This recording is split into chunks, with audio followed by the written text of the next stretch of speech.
Dan Rocky Gerung dari Rocky Gerung Official Forum News Network. Bung Rocky, heboh pagar laut ini mulai mengalami eskalasi. Rakyat dan mahasiswa Banten mulai bergerak setelah sebelumnya mereka ini hanya diam ketakutan ya. Saya pikir kita harus memberikan semacam apresiasi kepada beberapa pihak yang punya peran dalam soal ini, mulai dari Said Didu, para aktivis yang mengobarkan perlawanan, ada figur seperti Khalid, itu nelayan asal Serang yang sekarang menjadi ikon baru di media. Kemudian para netizen, Pak Prabowo yang merintahkan perintah bongkar pagar itu juga harus kita berikan semacam apresiasi. Titik Soeharto, Ketua Komisi 4 yang turun langsung ke lapangan. Dan jangan lupa ada nama Menteri ATR Nusron Wahid yang saya lihat dia menjadi game changer karena dari dialah yang ketika dia membongkar fakta bahwa adanya HGB, sertifikat HGB dan SHM di pagar laut itu. Ya, menarik untuk mengintai, sebetulnya mengintai ya, langkah-langkah dari Menteri ATR kepala BPN ini, Saudara Nusron Wahid lengkapnya itu.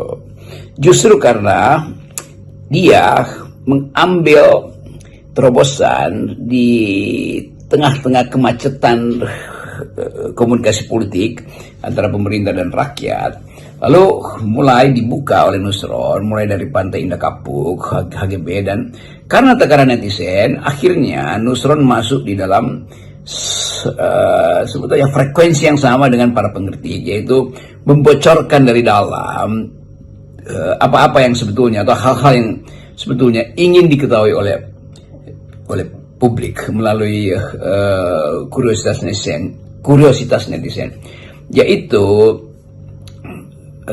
aspek-aspek hukum yang dimanipulasi oleh hubungan antara pengusaha dan penguasa. Nah, itu yang kemudian merebak kemana-mana bahwa soal HGB ini bukan sekedar laut, ada hutan juga yang diberikan hak milik bahkan itu.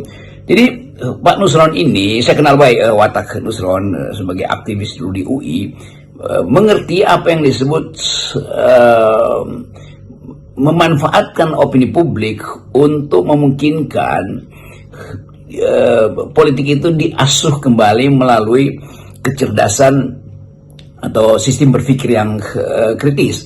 Kan tanpa pikiran kritis tidak mungkin ini dibongkar nih, mulai dari pagar, HGB kiri kanan, sepanjang Pantura juga potensi, Semarang, Jawa, Sumatera Utara, Sulawesi. Jadi kelihatannya Nusron akan jadi sebut aja orang yang mungkin masuk dalam kapasitas seperti Pak Luhut di zaman 2 periode Pak Jokowi pemerintah, yaitu orang yang mampu untuk menerobos semua hal gitu kan.